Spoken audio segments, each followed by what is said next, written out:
ပရိသတ်ကြီးတို့အားလုံးပဲမင်္ဂလာပါရှင်။အရင်တစ်ပတ်ကတင်ပေးခဲ့တဲ့စိတ်ကူးပါကစစ်စီနဲ့တကယ်ချင်းများကာတွန်းလေးကိုအားပေးခဲ့ကြတဲ့ပရိသတ်တယောက်ချင်းစီတိုင်းကိုစစ်စီကနေပြီးတော့ကျေးဇူးထူးပဲတင်ရှိပါတယ်ရှင်။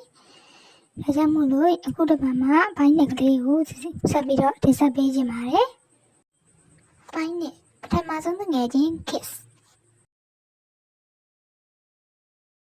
ခဏကြာတော့ခဏတနာရီအင်ဂျီတွေကလည်းအောင်းနေပဲရှိတော့တယ်။ဒါပါဒီနေ့ဒါလေးပဲဝတ်လိုက်မယ်။မောင်ဒီနေ့ရောလှလာရင်လှတာပေါ့ချစ်။တတာ kiss သွားပြီနော်။ kiss ရေရောက်ပြီလား။အေးနေငါ့တက်မြဲစောတယ်။နေအလှပြင်နေတာမလား။ဒါနဲ့ဟိုနေ့ကပွဲတက်တာအဆင်ပြေလား။သိပ်ပြေတာပေါ့ဟာငါဖက်ရှင်ရလမ်းတော့ကောင်းလေးတွေကုန်ရှိုးကြတာ။ဒီလက်စစ်စီစီမှာအဝတ်အင်ဂျီတင်နေ။အေးလေငါလည်းအသက်လုံးချင်းနေတာအကြည့်မဲကျေးဇူးပါမောင်ရေမနေ့ပြန်လေးလာနော်ဒါရေချိုးမယ်ဒီဇိုင်နာရှင်လာပါရှင်ဝတ်အပ်မလို့လားဒီမှာထိုင်ပါဒီမှာတကယ်ချင်းစီရတစ်စင်အမတရင်ကြားလို့ဟုတ်ပါညီမလေးအခုမှလာတာနော်အဲ့ချင်းတဲ့ပုံစံလေးပြောပေးပါဒီလိုလေးပါနှစ်ထဲနော်အမတက်တဲ့ဆိုတော့တပတ်ခါလာယူနော်လွယ်ပါတယ်ဒီဇိုင်းလေးဝေါမြင်လိုက်တာရှင်ဒါပေါ့စီလေး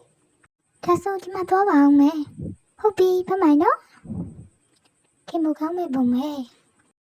ဘလာကောင်းလိုက်တာနောက်လို့ဝဲဟယ်လိုအမစီကဒီကိုမြင်လာတယ်နော်အင်းလေညီမလေးရတရေထားမိတယ်ညီမအောင်မြင်တယ်မလားဟုတ်တယ်လေအမကတော့တရင်မထားမိဘူးအမတယောက်ဖဲနေတာလားဟုတ်တယ်အမတကယ်ချင်းလည်းမရှိဘူးအယိုးတွေကလည်းဝေးမှာထိချန်တာပေါ့အမလောက်ခင်မကောင်းတာခင်မကောင်းတယ်လို့ပြောလိုက်ရလားဟုတ်လေအမကတဘောကောင်းပြီးဖော်ဖော်ရွေးဆက်ဆံနေတယ်လေညီမတော့အမနဲ့တကယ်ချင်းဖြစ်ချင်နေပြီဒါဆိုတကယ်ချင်းတွေလောက်ရအောင်စီလို့ပဲခေါ်နော်ကျမ kiss အသက်19နှစ်ပါနာနာကိုတိုက်ခဲရဲ့ဒုတိယရက်မှာနေတာပါ။ဘာမှဝင်နေလို့တယ်ပြီးတော့ဒီနေ့တော့တကယ်ချင်းတယောက်ရခဲ့ပြီ။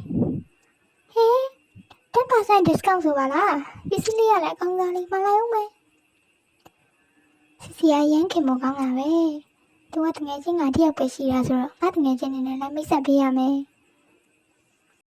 ဆက်လက်လေးရတော့ဒီလောက်ပါပဲရှင်။ကြည့်ချူအားပေးခဲ့ကြတဲ့ပရိသတ်တယောက်ချင်းစီတိုင်းကိုစစ်စီကနေပြီးတော့ကျေးဇူးအများကြီးတင်ပါတယ်။လိုအပ်တာလေးတွေရှိရင်လည်းစစ်စီကိုသိခံပြီးတော့ကြည့်ပေးကြပါနော်။နောက်ထပ်အပိုင်းတွေအများကြီးဆက်တင်နိုင်အောင်စစ်စီကကြိုးစားနေပါတယ်ရှင်။အားလုံးချစ်ပါတယ်တတား